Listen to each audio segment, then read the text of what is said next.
They only have a couple of MPs, so you'd expect all of them to speak. Now, there has been one notable exception, that's James McMurdock. Even though he's the MP for South Basildon and East Thurrock, he's not on the schedule to speak, even though this is the East of England Conference. And when I asked whether he was going to attend, it was suggested to me that he wouldn't even be here. Now, controversy has surrounded him since it emerged that he was jailed 18 years ago for repeatedly kicking his then girlfriend while drunk outside a nightclub. Now, this was not made public when he was standing to be an MP, but last July, when these reports did emerge, he downplayed the incident as a teenage discretion. Now, I did see him earlier today, and I asked him whether he regretted using that term. He says he doesn't apologise for using that specific term, and he said he hadn't lied or changed his story.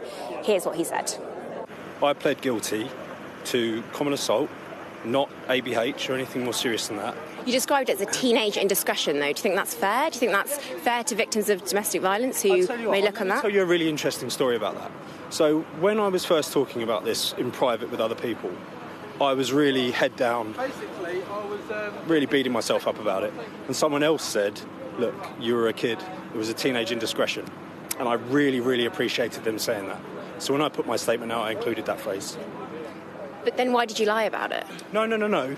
Please, let's be very, very clear. You said you pushed her. The court document said you kicked her around four times. OK, shall we maybe consider about how we discuss this? Because, like I've said, it is personal. But do you accept what the court document said and you pleaded guilty to that? I pled guilty. So then why later did you change that story? No, I haven't changed my story ever.